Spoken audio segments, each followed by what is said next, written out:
until the biggest 24-hour period of the entire year arrives. Altcoin moon boys were slurped, gurped, and thrown by the wayside as altcoins named in Gary Gensler's lawsuits tanked big time.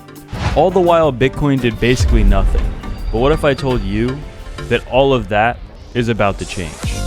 Right now, the price of Bitcoin continues to trade sideways, but the big news over the last 24 to 48 hours was altcoins named in Gary Gensler's lawsuit, and even altcoins that were not named seemingly took one of the biggest dump episodes in the history of the last 2 years. We saw altcoins within the matter of minutes dump 15, 20, 25%.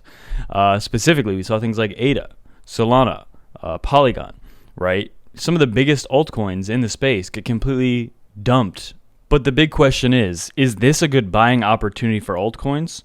Or are things about to get a lot worse for them?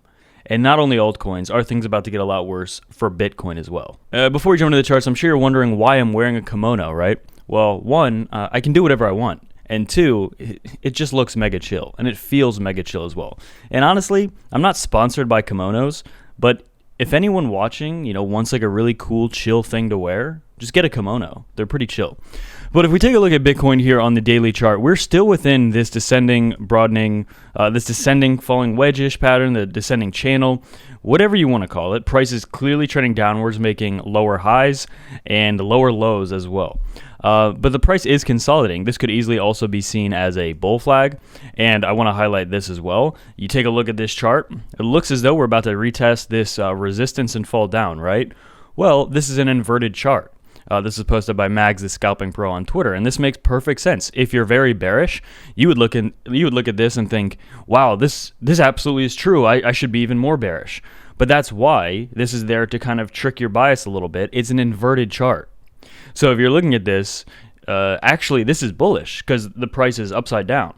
And then you'll go through all the mental gymnastics of actually, if you're watching this and you're really bearish, you're going to go through the mental gymnastics of being like, actually, that wasn't a really good breakdown target anyway. And you have to, have to trick yourself a little bit, because that's the whole point of this type of inverted chart, is to psychologically shake you up a little bit, but also to kind of show you where, if this were the opposite, if price action was the opposite, and say we had just made new highs up here and we had fallen down and we made a lower high here, and then we came up right here, and we're obviously facing a pretty big level of previous support, it looks like we would get a rejection. But if you flip that, which is reality because this is a flipped inverted chart, right, then it all makes more sense that we've actually been making higher lows. We had a low here, higher low here, and now we're facing this support right here. So it would make more sense that we hold here and actually move up.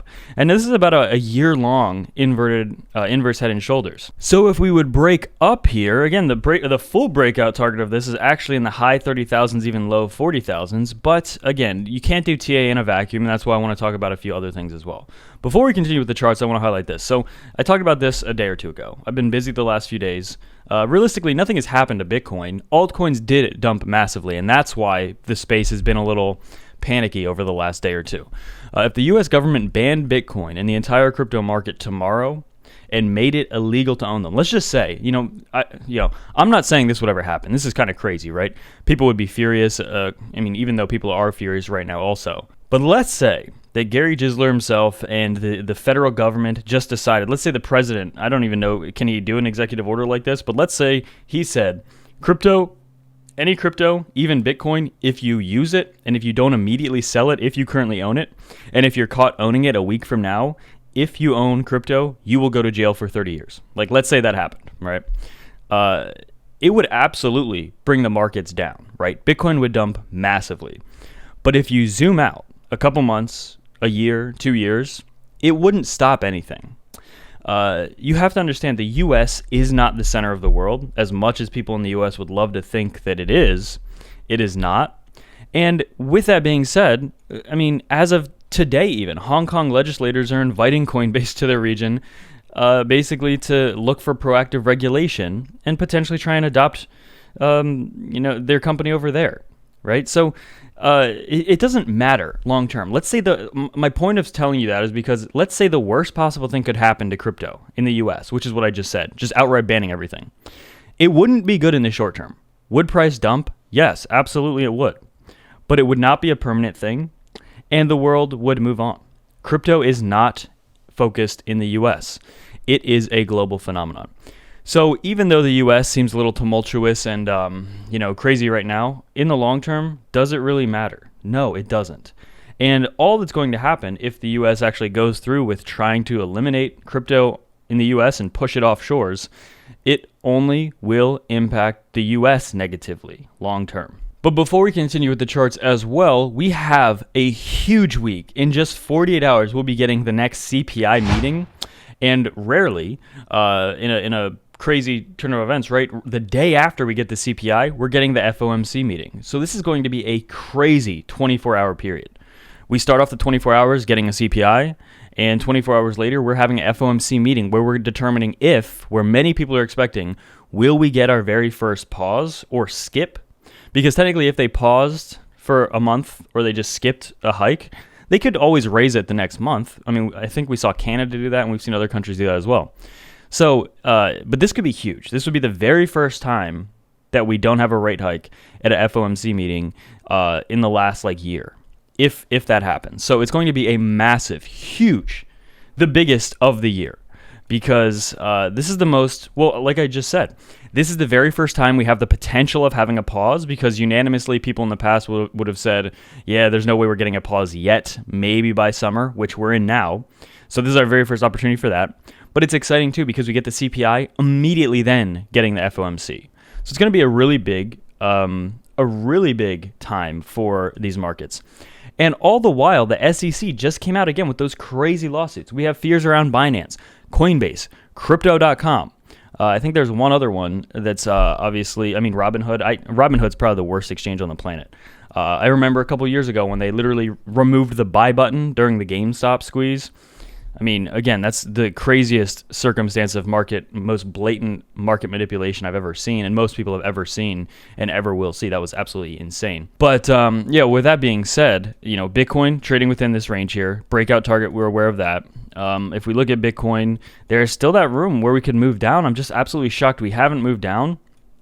And another thing that I've noticed too is Bitcoin hasn't really done much. As people are so confident, if you're a Bitcoin maximalist, a lot of people are just completely confident that this is going to be really good for Bitcoin and really bad for alts. Okay, well, Bitcoin doesn't seem to be doing anything, right? I mean, it still isn't. So with that being said, I still think there's a lot of setup. I think Bitcoin has the chance to actually break out here to the upside. But as we all know, it heavily will depend on this CPI and then this FOMC meeting. I believe the chances right now, even though they can change very quickly, but I believe the chances of right now getting a pause are about over 3/4 or something like that, 3/4. And I think it's very likely the market is right now telling us that the market believes that we will actually be seeing our first skip or pause, whatever you want to call it. If that happens, how do you think that will affect the price of the stock market and Bitcoin? The stock market has reached new yearly highs over the past week. The SPX, NASDAQ doing pretty good. Bitcoin is not. Bitcoin just continues to trade sideways with a downward bias, right? We've just been trending a little down for the past 3 months. Now, again, looking at this chart where we look at previous resistance, where we look at Bitcoin just in general right here, this to me looks like, as I just showed you this chart, it looks as though this could end up being a bullish breakout right here. And so I think that's a very realistic scenario. But with this retest here, with 25,000 just being pretty good support. And we've already come down to 25,000, the day of the SEC lawsuits, it bounced at 25,000. So the market obviously is pricing that in as a decent level of support. But ultimately, we could have a massive move similar to these past two pumps on this FOMC, but it is a little bit of a coin toss because it heavily does depend on what happens at this meeting and if the Fed is increasingly hawkish or if they take a step back for one meeting. To take advantage of massive sign-up bonuses if you want to trade with BitGet and Femex below, massive sign-up bonuses, deposit bonuses, earning free XPT when you trade with Femex, and a free sign-up bonus with BitGet as well. So take advantage with BitGet and Femex below, links in the description. If you sign up with my links, very big bonuses. Without any further ado, that's it for me.